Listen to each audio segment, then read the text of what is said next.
In the abstract world of international folklore, there is an animal that has been taken to be the incarnation of charm, cunning, slyness, and even wickedness. It is generally painted as possessing an ingenious mind and is regarded as a beast to be both admired and feared. Similarly, the early decades of the 20th century saw Chicago gangsters so clever that a U.S. Treasury official once considered him the smartest and the best of all hoodlums.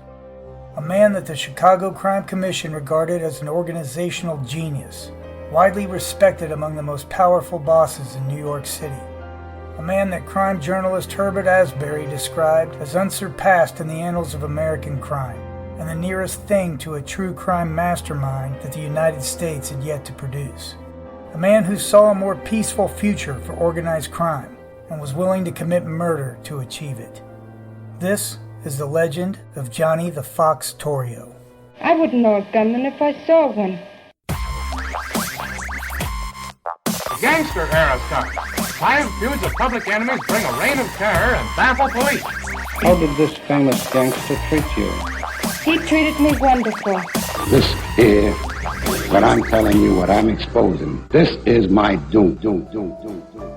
Have you seen The Town, Bill, or any of you? No. I have. It's a great movie. Yeah, well, do you remember the end? They have a floral shop too. And then, yeah, so that's, I don't know why, but that reminds me of... Did you just think of a movie that happened to have a flower shop? Well, they end up blowing those guys away. Well, and they're Irish gangsters. It seems like it was somewhat inspired by this scene.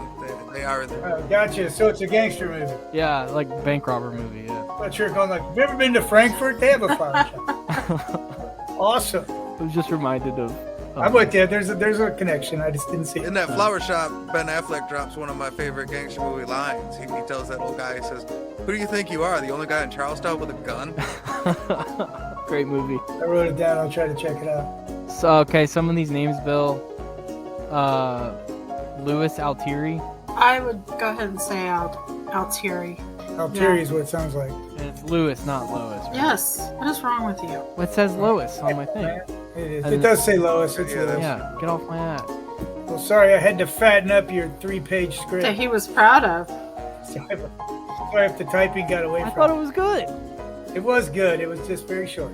I'll try not to. I'll try to watch my mouth, but if I swear, that's all right. Hey. Yeah. Well, it's yeah. okay. Yeah. We always go into this though. I beep out the F-bombs, and they don't know why I do it. And I'm like, because it's a family show, you know. You gotta. Yeah, it's a family show about murder and mayhem. Yeah, I know. I'll leave the most awful things in, but I beep out the F-bombs. Yeah, it's what I do. And when you get into guys like Stax and Ori, it's not easy to do. No, it's not. Did you hear Ori when he was on Gunner's radio show? No. Mm-mm. This guy is dropping F-bombs like every other word. We're on the radio, right? We're like, Ori, it's radio, man. He goes, oh, I'm sorry. Anyway, this f***ing guy. And then the producer's like, hey, man, that's like 3 now, Ori. He goes, I didn't even realize I even talk like that. I guess it's your favorite word. I didn't even know. And he's like 2 minutes later, F-bomb, you know? And I'm like, we're going to need a GoFundMe page to pay the FCC violations of this guy. It is a good word. Partners in crime, I'm Bill Crooks. Thanks for having us back. I'm even less to worry about than I was 6 months ago. How long's it been since our last show? Man, I know for a fact we haven't done one this calendar year.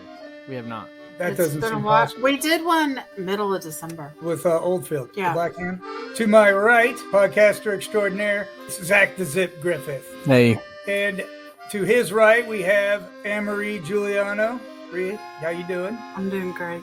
Me and Ree camped not that long ago. Yes. And you remember, I came up with this thing. I go, hey, when I introduce you, I'm going to say this. It's going to be great. I have no idea what that was. I don't remember you saying that. Yeah, you told me you better not do it. And I was like, oh, I'm going to do it. I don't even remember that. That was Hey, it's- funny. Oh, well, I forget anyway.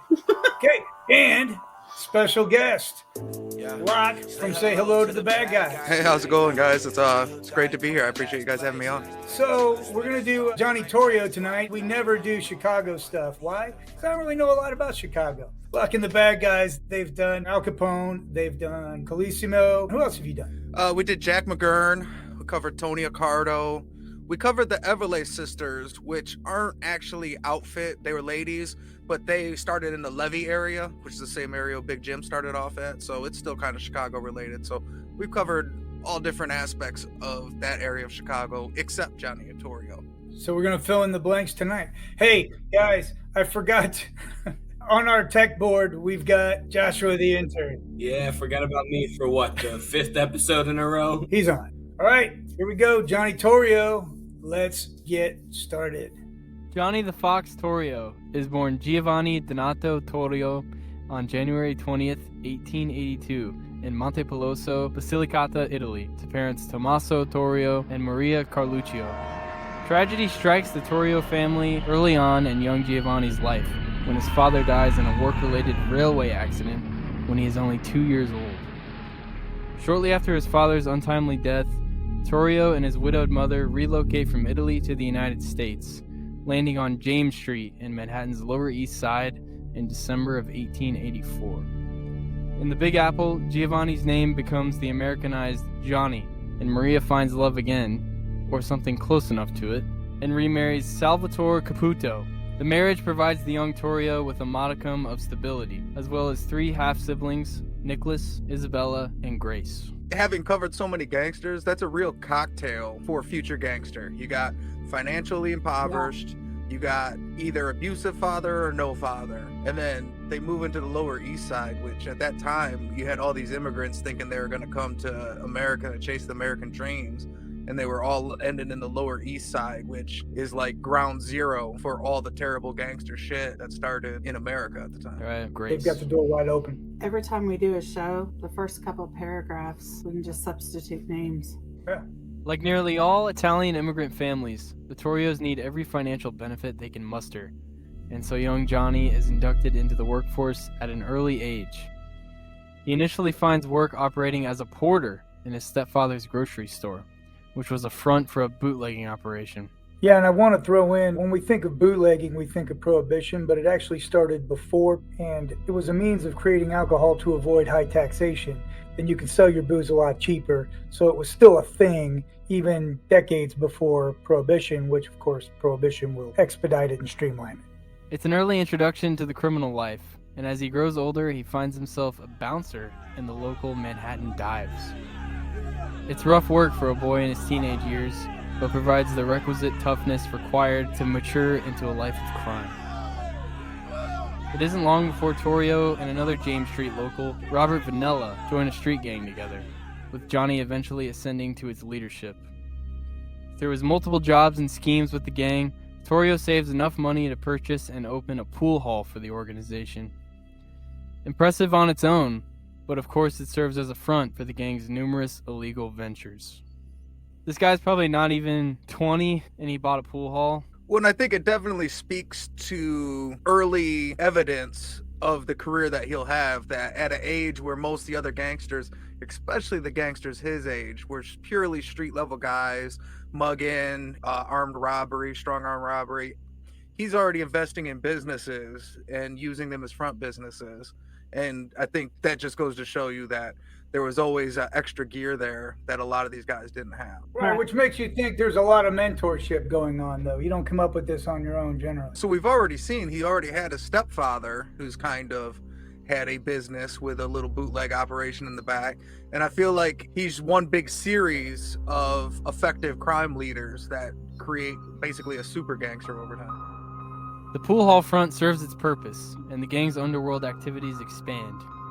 Torrio uses these opportunities to develop a business acumen that catches the eye of Paolo Vaccarelli, also known as Paul Kelly.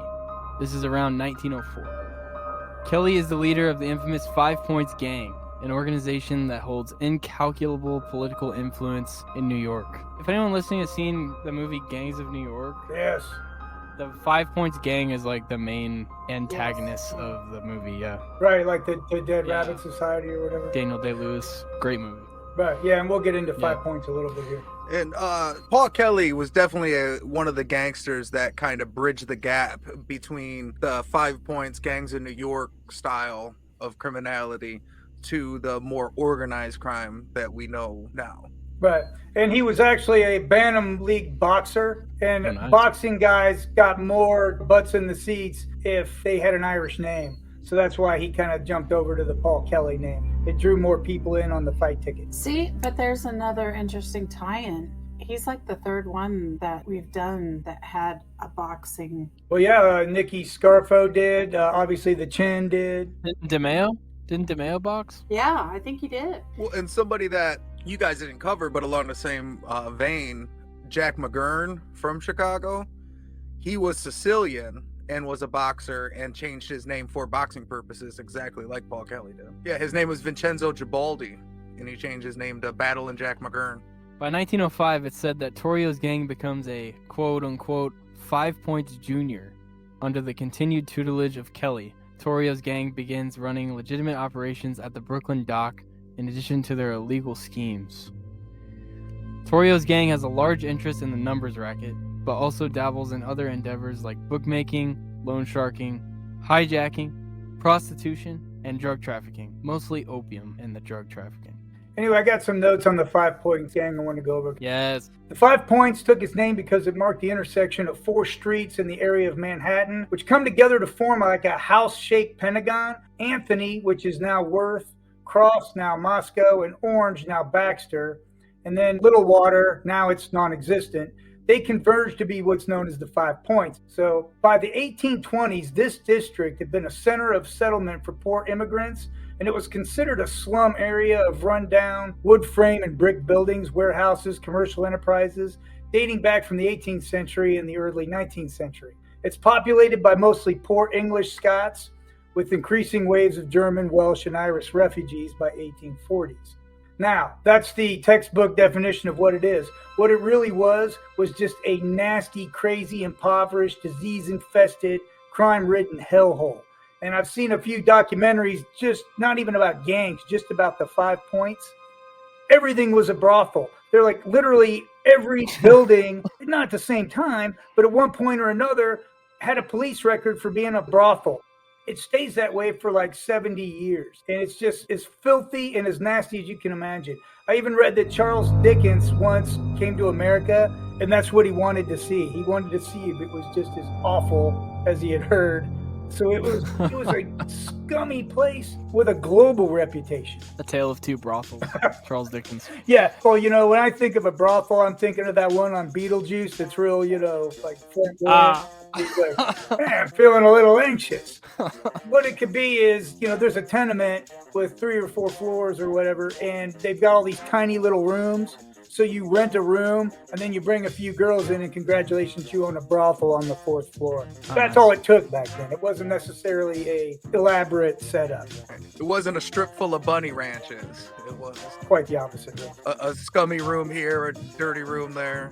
So why was disease running rampant in this area? I couldn't tell you. It's disgusting. They're renting beds in the 5 Points. They would rent a bed like 3 times a day. So like you had the bed in the morning, somebody else would come and sleep there on second shift, and somebody else would sleep there. That's how packed and nasty this is. And the landlords just kept finding more ways to chop it up smaller and smaller. They had tiny little yards, and all of a sudden he'd build a shack out back, and now that's a room. So it just got really, really bad. Well, and a lot of these people, when you're living in mud streets that are soaked with crap and piss, and you're dirt poor and there's no way out, those syphilis don't seem so bad. Most of them were coming to America to live the American dream. They just landed right at the 5 Points. It's sad, because how many of these people wouldn't have chosen this? We're just going to do an informal 5 Points poll. How many would like to live like this? Anyway. Paul Kelly had a profound influence on Johnny Torrio. Essentially, he taught him how to be a top-tier mobster, how to act like a gentleman, how to dress conservatively, and most importantly, how to think like a gangster. He essentially sharpens the line for Torrio as to what true mafia wise guys are, as opposed to just being ignorant street thugs or muscle. Okay, I also want to get in there that Torrio did run with that. They call him a cousin sometimes. He probably was more of a friend, whose name was Robert Roxy Vanilla. And they do a lot of dirt together until Roxy heads out to Montana, and he has a hot date with a murder conviction out there that he ultimately beats that rap. And the show's not about him, but he pops around sporadically, so I want to keep him in your head. What's in Montana? Why'd he go there? Early 1900s, that's still the Wild West. You'd go out there and try and make a claims, strike it rich somehow. Yeah. You could still pull some Black Hand stuff back then. Yeah, I didn't think about that. He went there with another buddy of his, and they had some scam they were going to do, but like I said, they got into something bad. The 5 Points Gang was a gang of primarily Italian youths in New York City that existed from the 1890s to the 1920s. The gang was led by Paul Kelly, and the gang fought against Monk Eastman's Jewish gang during the early 20th century. Famous members of the gang included Johnny Torrio, Al Capone, Lucky Luciano, Meyer Lansky, Bugsy Siegel, and Frankie Yale, all of whom supported the New York Democratic Party's political machine, Tammany Hall. The gang was broken up in the 1920s as the Bowery was being cleaned up.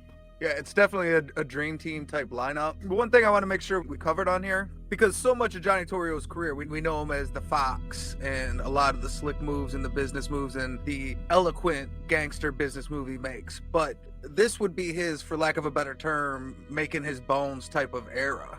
And Paul Kelly developed him into that gangster and taught him, look, you got to grease the political wheel. You got to be business savvy. You got to make smarter decisions. But in the Monk Eastman War, Johnny Torrio was like the top lieutenant. He was street level, banging out in the streets. And I think that's a part of the Johnny Torrio story we always forget, because we always see the smart gangster making business decisions. But he got there by paying his dues in the Lower East Side streets in the early 1900s, which is dirty fighting. Right.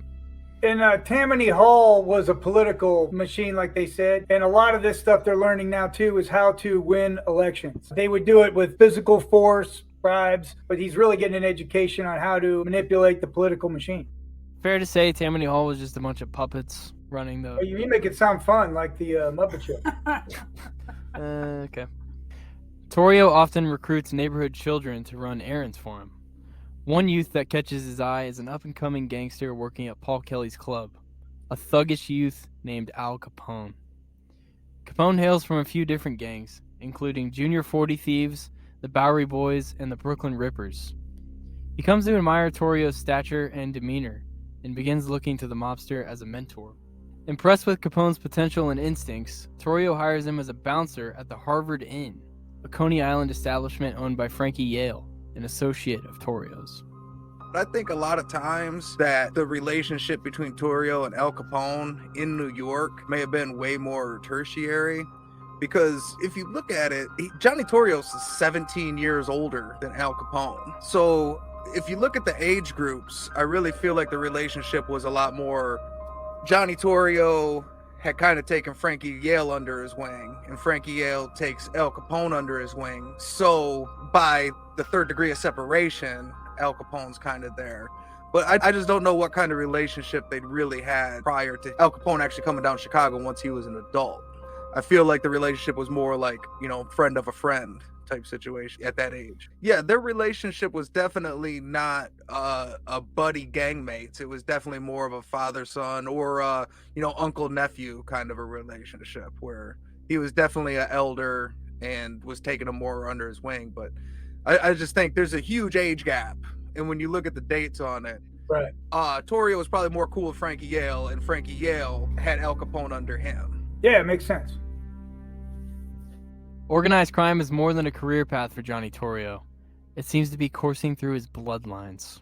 He is the nephew of Victoria Moresco, wife and business partner of Big Jim Colosimo, owner of more than 100 brothels in the Chicago territory. Torrio is often referred to as Colosimo's nephew by those who know them, but the relationship is more likely one of affection and respect. Let's talk about Victoria Moresco real quick. Oh yeah, there's a lot about her. She's not just a wife. No. She was described as a hefty whorehouse madam, and she offers Big Jim a piece of the brothel action and ultimately a piece of her action, and they marry. Nice. But she was a big part of his business plan, wouldn't you say, Locke? Oh, definitely. It was definitely a marriage of convenience. It was a smart business move to Wasn't love?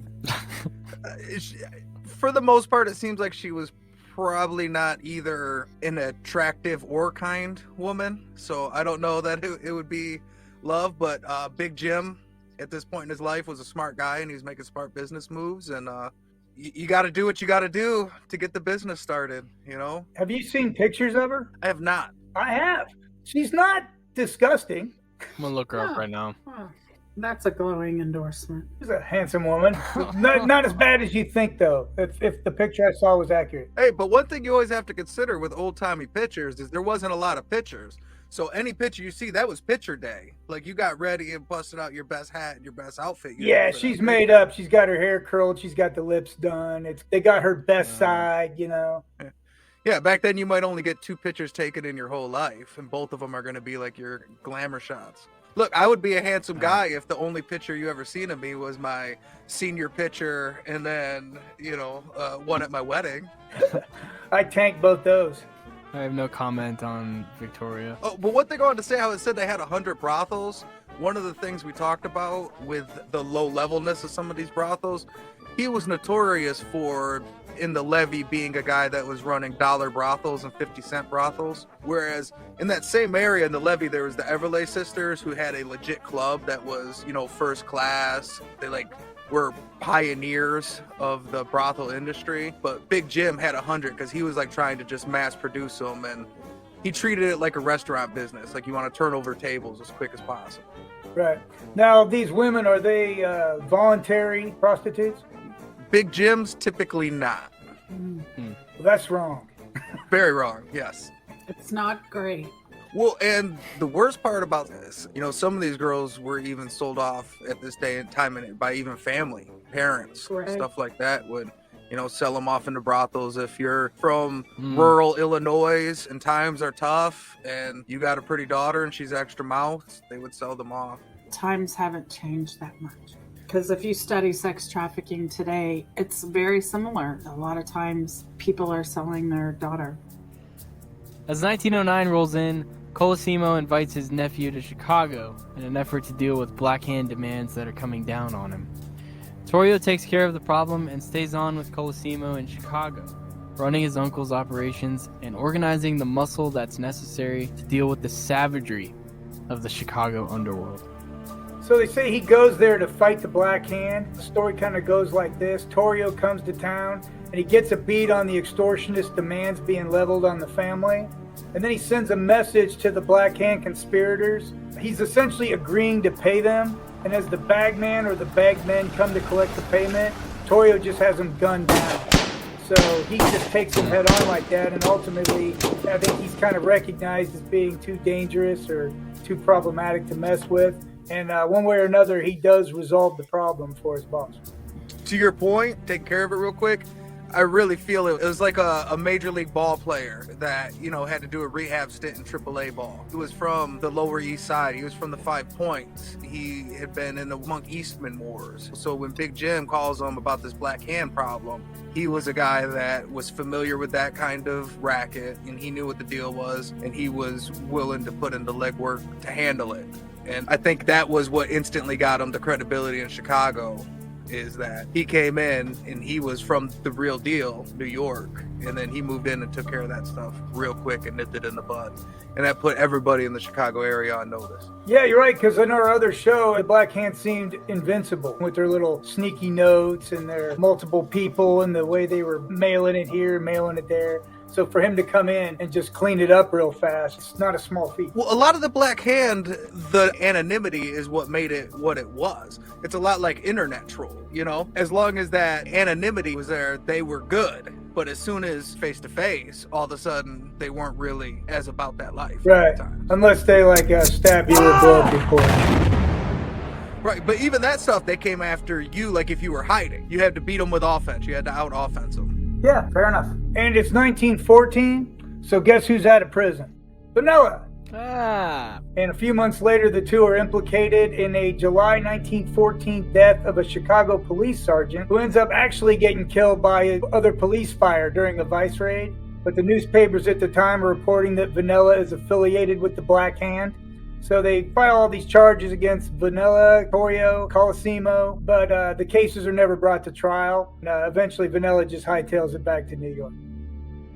Around this time, he marries a Jewish woman named Anna Theodosia Jacob. She doesn't seem to be present in the criminal side of his life. By all accounts, he loves her dearly and shields her from any knowledge, and by extension, culpability, of any gangster business. Succeeding in his initial endeavor, the Fox takes up the task of running brothels for his uncle and aunt, effectively planting roots in Chicago. Always the enterprising visionary, Torrio seeks to expand the brothel business by acquiring virgins via the white slave trade. The enslaved virgin business model is far from foolproof, however, and occasionally had its hiccups. On one occasion, 2 women managed to escape and seek to report the illegal operation to the proper authorities. When they fortuitously stumble upon a couple of undercover agents investigating crimes of this nature, they seem close to freedom. The agents, however, turn out to be Torrio's men, who are cleverly planted and tasked with gunning down the poor women. Over the next decade, Johnny Torrio runs his brothel from Colosimo's Cafe on South Wabash Avenue. As his business thrives, he expands with a new saloon and a gambling den. In 1919, South Wabash Avenue becomes home to a brothel named the Four Deuces. It's apparently the subject of some public scrutiny when newspapermen launch an undercover investigation to expose the goings-on at the Four Deuces. So we found an account of this investigation at myalcaponemuseum.com, and it paints an interesting picture of what you'd find if you ventured into the brothel. He did. A 1922 investigation by newspapermen who have entered the place incognito show that there are 2 entrances at the Four Deuces. One is through the saloon on the first floor, and the other is through a doorway leading into a corridor just south of the saloon entrance. It is here that the girls are found in various rooms. A reported 30 girls are in Torrio's employ at the time. The surroundings are very crude. Although brightly lit, no furniture or wall embellishments are to be found. Crudely made benches line the walls where men wait their turn for fleshy pleasures. During the investigation, 43 young men were present, some sitting on benches and the remaining standing. Many girls were busy in the rooms, while 3 untaken girls were enticing the waiting men. An obese madam in a rocking chair kept telling the men to, "Come on, boys, pick a girl." I think she was more irritated, like, "Come on, boys, pick a girl." If there's one place you don't want to be standing room only, it's a brothel. You know, I was in never mind. I'll tell you guys later. Bill, the grassy lot that the Four Deuces used to be on is now a historical landmark in Chicago, registered historical landmark. And there is a Four Deuces phone booth at the Mob Museum in Las Vegas. Yeah, there sure is. There you go. Somewhere between late 1919 and 1920, Torrio invites Al Capone to join him in Chicago, beginning the story of Capone's legendary criminal career in the Windy City. He has recently been employed by Frankie Yale as a bartender at the Coney Island-based Harvard Inn. The move is mutually beneficial for Torrio and Capone. Torrio gets a bouncer for his bar and an eventual manager at the Four Deuces. Capone, for his part, finds refuge, as he is reportedly on the lam for a murder rap in New York. I'm gonna guess not reportedly. What do you know about that, Locke? Did he come there to escape murder, or was he just on an errand? What you guys hit on is it was pretty close. It's mutually beneficial. But I think more than Torrio reaching out for help, I think Capone had got himself in a lot of trouble, and there was definitely a couple murder beefs, and they were looking to get him out of town. He was an asset, and Torrio had this big thing going on, so it definitely seems like Capone had started to blossom as a gangster and got himself into a bunch of trouble, and they were looking to get him out of town. And it was a win-win situation. Like, hey, we could use some muscle. And hey, that kid that I've been telling you about for the past decade, he needs somewhere to hide out. And about that time, Capone's dad also died, too. So that really solidified his move to Chicago also. 1920 also ushers in the era of Prohibition. Everyone involved in organized crime is scrambling to claim their stake in the lucrative business of black market booze. Everyone, that is, except Colosimo. Johnny vehemently pushes for the gang to enter the bootlegging business, but is unable to seduce his boss with the vast profits to be made from the racket. Colosimo is more wrapped up in his personal life than his business dealings to notice the enormous cash grabs within easy reach. Smitten with a beautiful young performer, Colosimo decides to shake things up a bit in the romance department. In March of 1920, he acquires an uncontested divorce from now aging Moresco and elopes with a woman named Dela Winter in West Baden Springs, Indiana. He celebrates his latest nuptials by purchasing a home on Chicago's South Side upon his return to the city. Okay, so Dela Winter is a beautiful and talented performer, and she's somewhat worldly, having toured the Orient with her mother as a young lady. When she arrives back in Chicago, she lands a gig where else? At Big Jim's nightclub, and the rest is cliche history. It kind of reminds me of that scene in Harlem Nights when that big oaf meets the black showgirl, and he just casually calls his wife, and he's like, "Hey, it's me. I ain't coming home no more." Remember that? Yeah. So also recall that Moresco is Torrio's aunt, so it's possibly not the best situation for those two. If you see the pictures of him and her together, that was definitely an older dude in love. He was taking these terrible, like, goofy glamour shot pictures. He's like caking with this young girl. Yeah, I think I put one up on Instagram. Yeah, he was living his best life. And you will look at these pictures, and it's hard to believe that this is Big Jim, the gangster that tamed the Levee District. And yeah, he's just like sitting on this half a wall with his new girlfriend, all super excited. Yeah, they're doing a Beauty and the Beast thing. Torrio finds Colosimo's obsession for his new love and his old school status quo to be more than he can stomach. He is infuriated to think of his adversaries cashing in on the booming bootlegging trade and fears the weakening of his organization. Already, gang members are asserting that Colosimo has, quote, gone soft since his marriage to Winter. He surmises that the only way to move up is to put his boss down.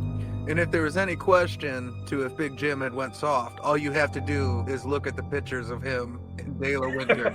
And it is quite clear, yes, he had 100% gone soft. On May 11th, 1920, only weeks after their wedding, Big Jim Colosimo receives a call from his restaurant. There's an important shipment, and it requires his personal attention. Meanwhile, his new bride busies herself by preparing for an expensive and fashionable dinner date along the shore of Lake Michigan. She's disappointed to receive a phone call from her husband, who is changing their plans. "Angel, just got a call," he says. "Gotta meet a guy at the restaurant. It's important." Colosimo is driven to his restaurant, which is closed at this time of day. He inquires to his porter as to whether he has seen a man looking for him. The porter seems to know nothing of a shipment or a man in waiting. Big Jim moves from the dining area to his office. Before long, the porter does find a man lurking in the dining hall. Assuming it's the contact Big Jim is expecting, he directs the stranger to his boss's office and reportedly leaves the room. The stranger, rather than following the porter's directions, instead conceals himself in a nearby closet. An accountant who's also on the premises reports seeing his boss exit the office around this time. Colosimo, perhaps only mildly suspicious, if at all, turns his attention to a windowed door that affords him a view of the street beyond the large foyer of his cafe. As he peers through the glass, a deafening shot rings out at close range directly behind him. Before he can mentally process the hot spatter of blood and lead, a .38 caliber slug that has cut through his skull tunnels into the base of his brain. Big Jim Colosimo is most likely dead before he even crashes to the floor. There's certain accounts that depict an ambush of bullets greeting him at the restaurant, but in the account published by the Mob Museum, it's a single bullet, so that's good enough for me. I've seen the picture. He's standing in front of a window, and it's one of those windows with a giant glass, and then it's kind of sectioned off into squares. Yeah. And he's laying down in a cop's Mac in his pose next to him, but the pool of blood is immense. Like an old factory window, like that. Kind of like you'd have on your back porch. Oh, yeah. Yeah, like that. Well, you guys said a foyer. I think it's kind of like a coat room. Some of the people are from like warmer areas, you know, they don't know the Midwest, but you got to have like a little coat room foyer up in the front. And right. Big Jim caught himself slipping. Well, he made the cardinal mistake. The gangster world is a very alpha world. So the second you say, I don't want to keep growing and expanding and I'm just content with what I got.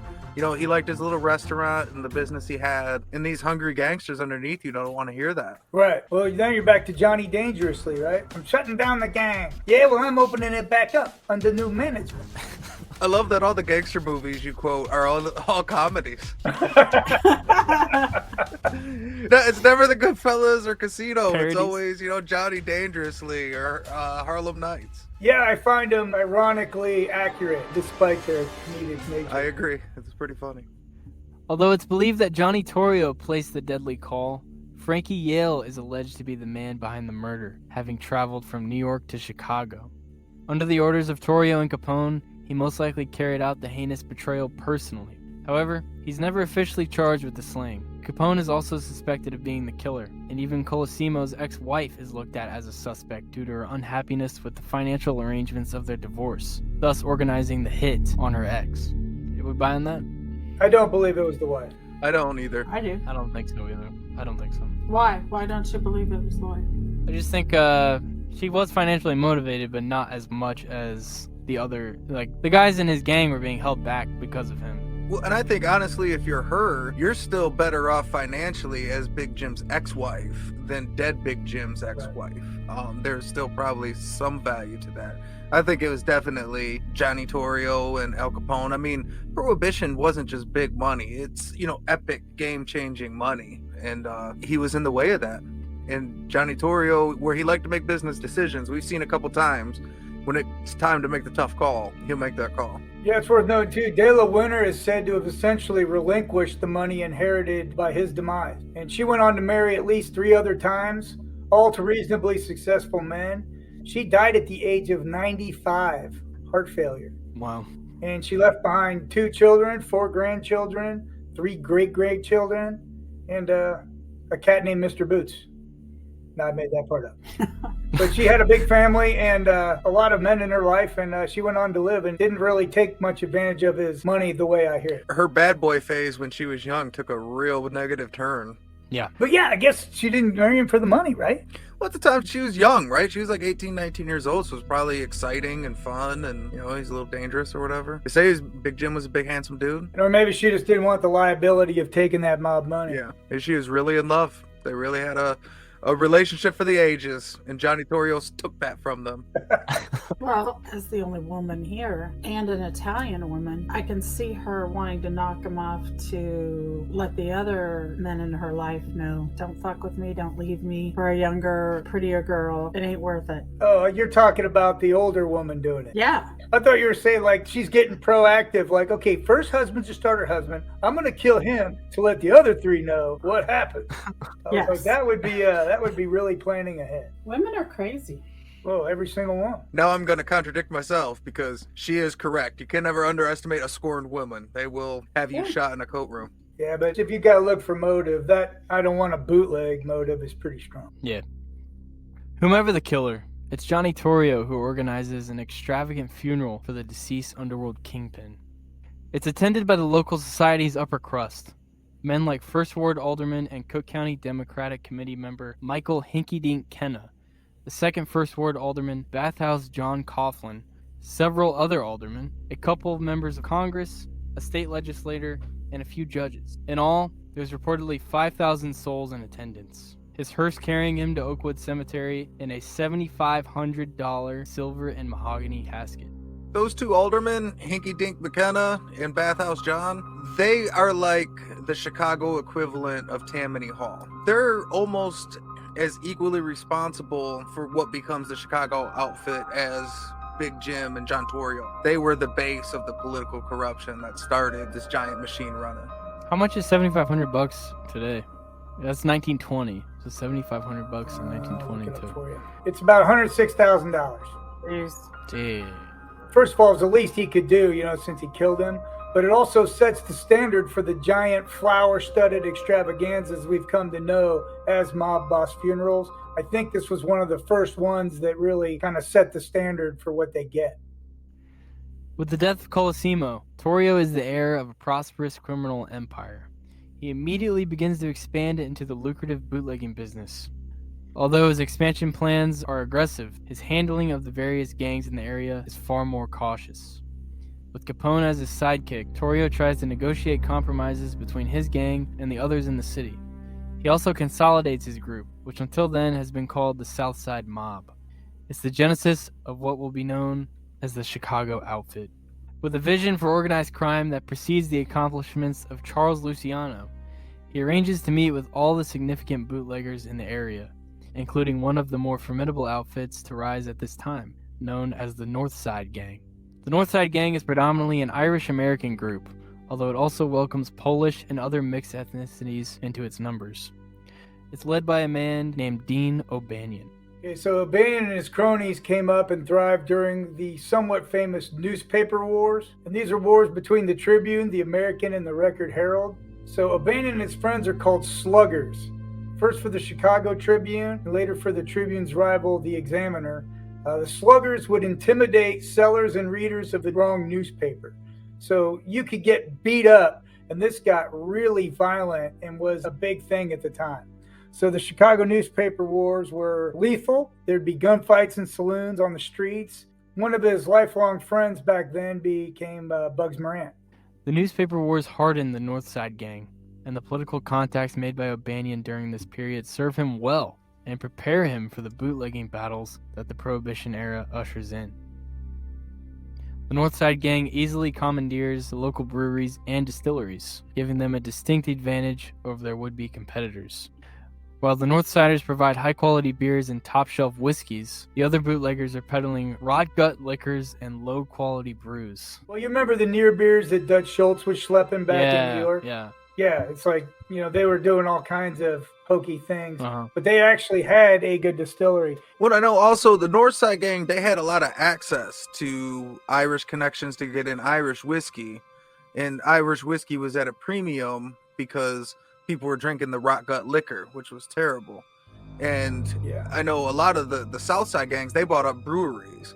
So like Capone they never really were liquor guys. They were always beer guys. They had breweries and had beers. So like that was one of the early compromises, was they were able, like, we could provide you good beer so you don't got to sell the near beer bullshit, but we want some good whiskey. Johnny Torrio and Al Capone have a healthy respect for their northern rivals, and are eager to work out a peaceful solution that'll allow both sides to prosper without drawing undue law enforcement attention. In their agreement, O'Banion is able to keep control of his north side in a wealthy neighborhood on Lake Michigan known as the Gold Coast. He's also granted a share of the lakefront casino first known as Hawthorne's Smoke Shop, and then later as the Ship. Torrio, for his part, controls the area known as the Loop and a portion of the south side. So the important part about this is you're starting to see what we usually credit Luciano for doing, figuring out that the gang violence is bad for business and marking out territory and working together, right? So O'Banion and Torrio really do try to get along in the name of prosperity. They share their political contacts with each other. They generally seem to recognize each other's right to exist, at least for a while. One significant thing that probably helps keep their interests separate is the fact that O'Banion makes zero effort to break into the prostitution business. He seems to be morally against it. So he's not an angel, but the prostitution thing, that's a no-no for him. That's one account where he's walking down the street minding his own business when a liquor truck happens by, and they say without provocation or forethought, he just jumps in, beats the driver mercilessly, and steals the shipment, with no consideration whatsoever to the consequences, of who he might be stealing from. And I heard another version of the same story where he just pointed a gun at the guy and takes the truck easily, but the other story's better. Either way, he unloads the cargo to an associate, and the deal's done in about 20 minutes. Nevertheless, things seem to be chill when it comes to his relationship with Torrio and Capone for a while. Enter the Jenna brothers. These were 6 Sicilian brethren who had a bit more than a passing interest in the bootlegging business themselves. One of their advantages was somehow acquiring a legal license to produce industrial alcohol, which they sold and distributed illegally. Their base of operations centered in Chicago's Little Italy. So industrial alcohol is consumable. It's better known as grain alcohol, like Everclear. There's an article in the myalcaponemuseum.com website that describes the Jennas as rot gut. So essentially, I've heard that their hooch is good, and I've heard that it sucks. But either way, the Jenna's booze is probably affordable. Another thing that the Jenna brothers did to get a lot of that, they would pay people money to set up stills in their apartments all over. They ran like the Little Italy neighborhood of Chicago. It's called like Little Hell or something like that. And they would have people, like the tenants in each individual unit, they would rent them out and be like, well, here, you got to set up this still in your bathroom, your kitchen, or whatever, and you give us this much, and you just had to do it if you lived in that area. So my impression of that booze is that it wouldn't be of the highest quality, right? No, it was awesome. People were just lining up. Stick a syringe through a cork and pour it into some near beer, and it really hits the spot. Nice. As often happens with gangsters and bootleggers, the Jenna brothers sought to expand their discount liquor business. These ambitions eventually led to the surrounding territories belonging to the Northside Gang. Ever the diplomat, O'Banion sought a solution in the form of a sit-down with Johnny Torrio and Mike Merlo, leader of the Italian-American National Union, a powerful Sicilian-American organization that heavily influenced local politics. Torrio gives assurance that he will handle the encroachments, but O'Banion senses the issue is being casually dismissed. It's becoming apparent to him that Torrio and his gang are staunchly aligned with the Jennas. The tension between the two factions is made worse by an unpaid gambling debt, rumored to be in the tens of thousands, owed by Angelo Jenna, the gang's leader, to a casino jointly owned by Torrio and O'Banion. Capone reportedly suggests that the Jenna marker is forgiven, as there are larger business concerns between the factions. O'Banion disagrees, however, and takes it upon himself to remind Angelo of the outstanding debt. This is seen by Torrio to be arrogant, and the seeds of resentment are sown. O'Banion is just getting started. He begins to encroach on the territory of the Jennas, and begins to hijack their shipments of whiskey. Torrio would like nothing better than to remove O'Banion from the picture, but the would-be target still retains a strong relationship with Mike Merlo. It keeps him alive, for now. So this is where the legend gets murky. I've heard it two ways. First, that the Jennas had an edge on O'Banion and that they had the best deal around. Then I hear that O'Banion really had the better product and thus easily encroached into the Jenna territory. We know that he acquired that distillery and the brewery. In any event, whichever way it was, things are about to boil over. I don't think Johnny Torrio really wanted to kill O'Banion. I think that O'Banion really didn't like Torrio and Al Capone because of like what you mentioned earlier. He considered them pimps, and he really didn't like that. And he liked to poke them because he didn't like them, even though the business deals made sense. Right. Torrio would have liked to have made a deal work out with O'Banion, but the problem was you couldn't really cross the Jenna brothers because you needed the Sicilian Union so bad that political influence kind of superseded this other decision. So I think he wanted O'Banion to back down. He knew that the Jennas were overstepping, but you had to have their back in order to keep that vote because that was very important. You know, Al Capone's not Sicilian, so having this Union Sicilian was important to securing the Italian vote. So at this point anyway, he would prefer Right. everything stay cool. But nobody else wants to keep it cool. Everybody wants to, That's the problem, is they're gangsters. you don't become a gangster by being the guy that keeps it cool. Exactly. O'Banion and Torrio remain partners in the Seaman Brewery, but O'Banion's law enforcement connections inform him of an impending raid on their operation. Acting quickly, Dean O'Banion approaches Johnny Torrio hat in hand, professing to want out of the brewery business and extending a generous offer to Torrio should he like to buy him out, a mere $500,000. Blinded by the potential for unshared profits, Torrio fails to see the scam, and shortly after the deal is made, Prohibition officers descend upon the operation. Chicago police raided the brewery, arresting 31 bootleggers, including Torrio, and recovered 128,500 gallons of beer. Torrio's product is seized, and he's carted off to jail for his second Prohibition offense. He knows immediately that he's been double-crossed. Torrio has lost all patience, and when the powerful and peace-loving Mike Merlo fortuitously succumbs to cancer, the road to retribution is laid wide open. So you think he wants to kill him now? O'Banion made the biggest mistake of Torrio's life. You know, I feel like Torrio really wanted to keep it cool, but once O'Banion did this, it was kind of like enough's enough. It was the straw that broke the horse's back. Right, but it really speaks to what you were saying about O'Banion had no respect for him. He looked down on him. He thought he could do this. It's a terrible call. Ultimately, a terrible call for both of them. To inquire about flower arrangements for the deceased Mike Merlo, Torrio sends his trusted killer, Frankie Yale, along with some of his associates to Schofield's flower shop. It's a retail floral business owned by Dean O'Banion. The true nature of the visit is to assess the shop's layout, for they are planning a deadly return visit. The visit comes on the morning of November 10th, 1924. O'Banion is seen clipping chrysanthemums in the back room of his flower shop. Ordinarily guarded by a resident goon named Louis Altieri, today he is alone. Altieri, having had a long night, is nursing a hangover elsewhere. Through the door enters Frankie Yale, accompanied by John Scalise and Albert Anselmi. Unsuspicious, O'Banion greets the gunman at the door.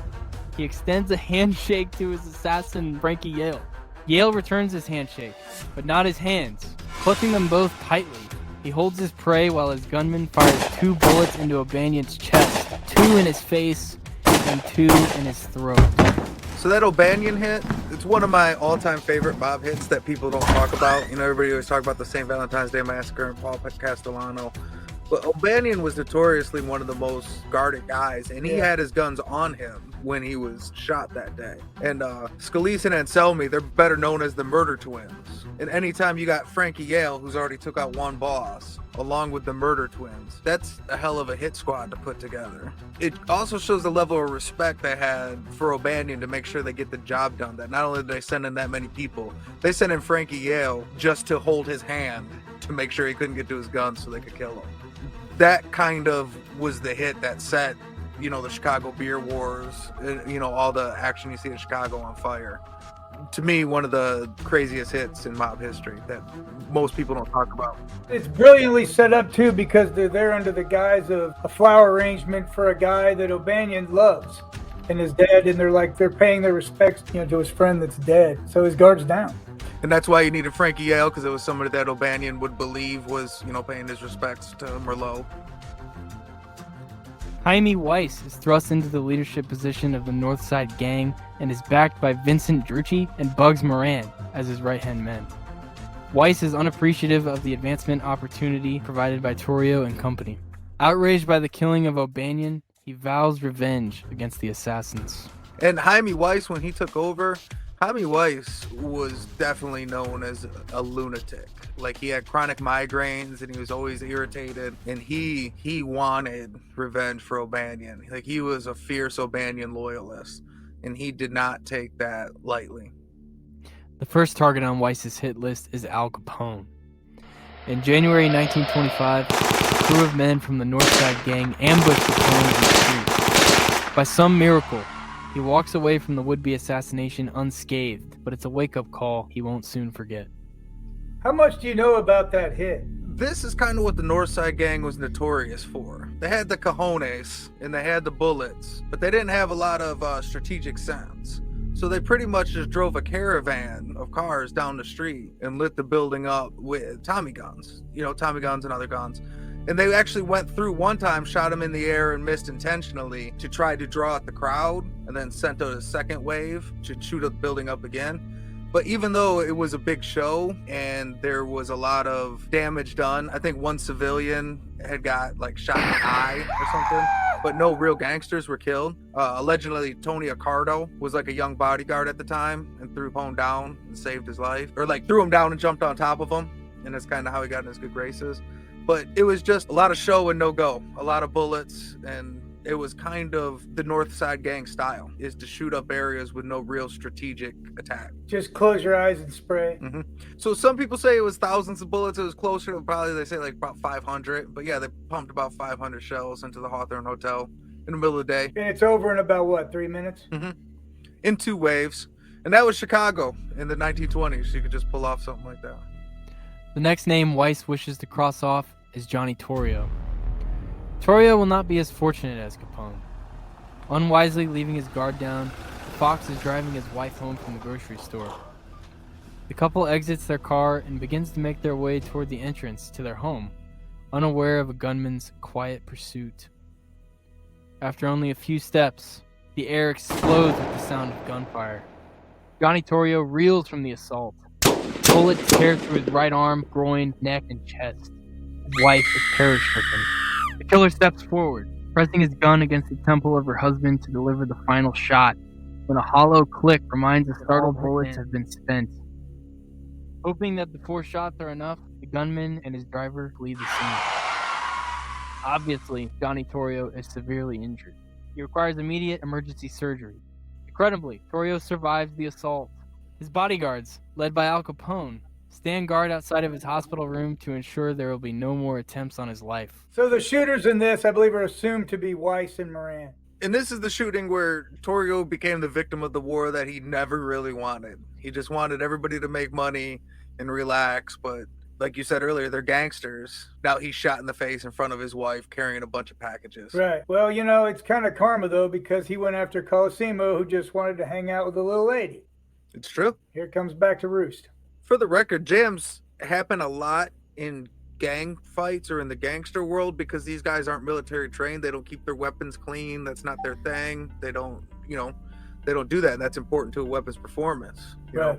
So you get a lot of jams, break-a fire pins, and stuff like that. Obviously, law enforcement is eager for Torrio to name his attackers. He elects to adhere to the rules of Omerta and claims to know of no one who would wish him harm.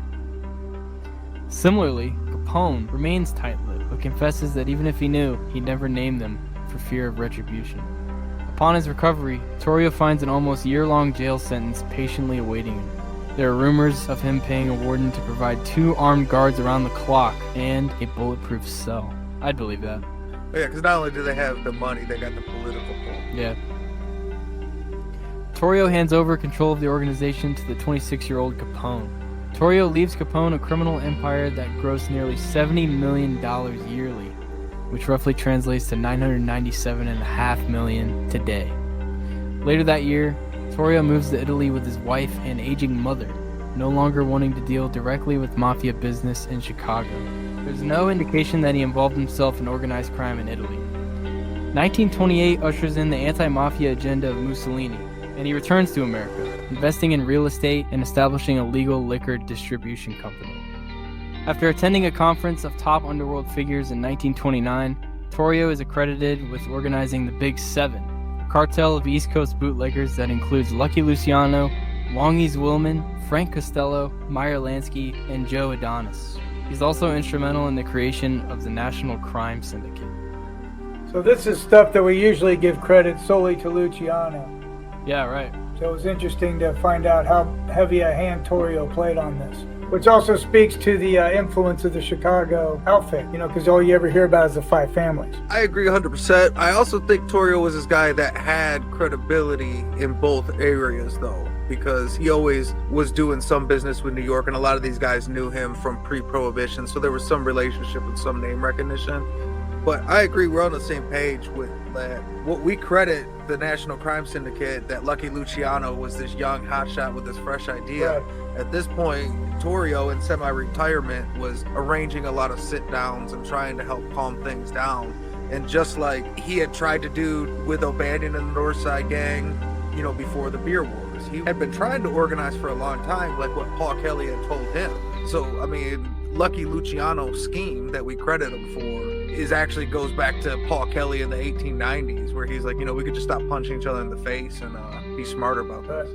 In the early 1930s, Torrio buys a legitimate business called the Prendergast and Davies Company Ltd. for $62,000. He arranges to keep his name off the legal titles for tax purposes. However, it seems that a competitor sells him out, initiating an investigation by the tax authorities. Just as trivia, about this time in 1935, a Jewish-American mobster named Dutch Schultz is shot and killed.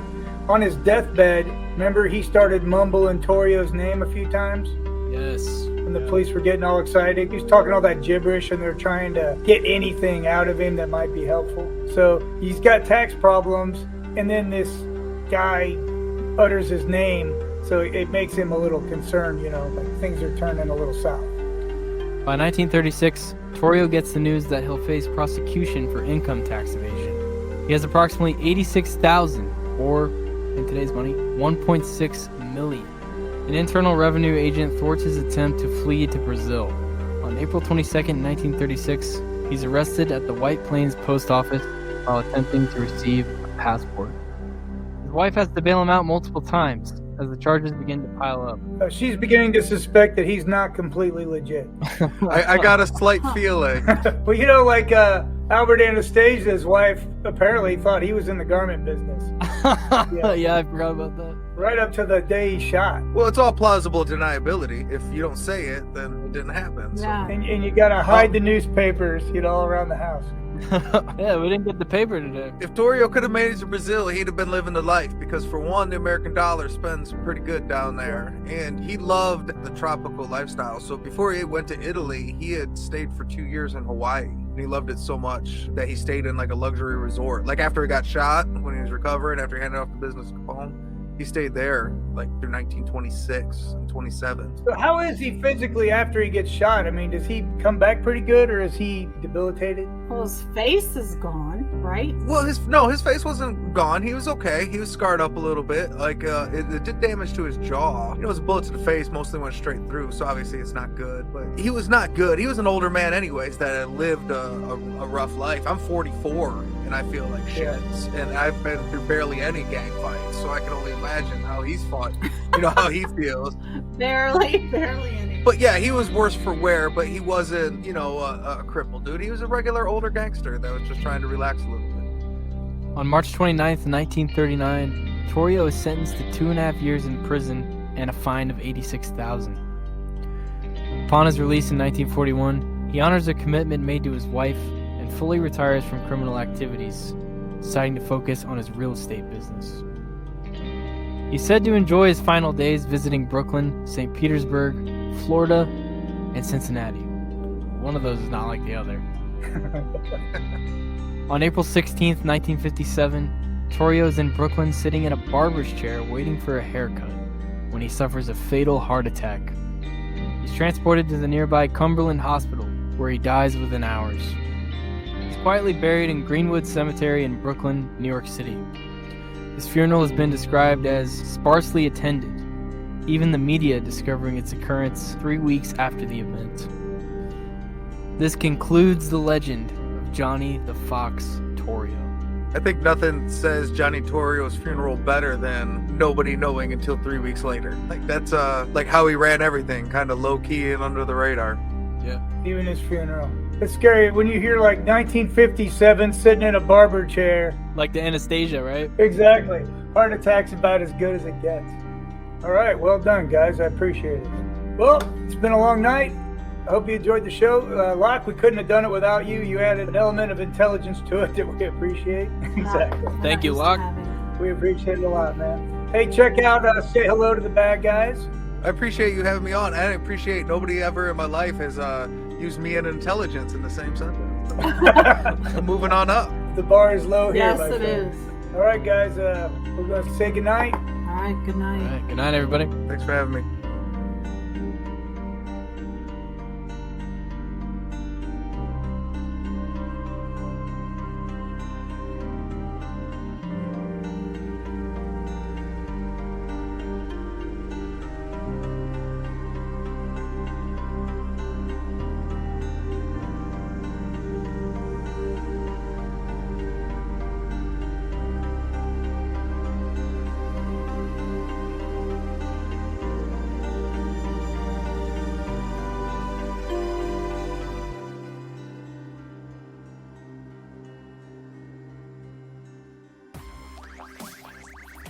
Thank you for listening to Partners in Crime. This week's episode is an adaptation of several different historical accounts. Music is courtesy of Kevin MacLeod. All sources and attribute links can be found in the show notes. If you enjoyed this episode, you can follow us on Facebook and Instagram at Partners in Crime Podcast. Links are in the show notes. If you didn't like the show, keep your mouth shut. No one likes a rat.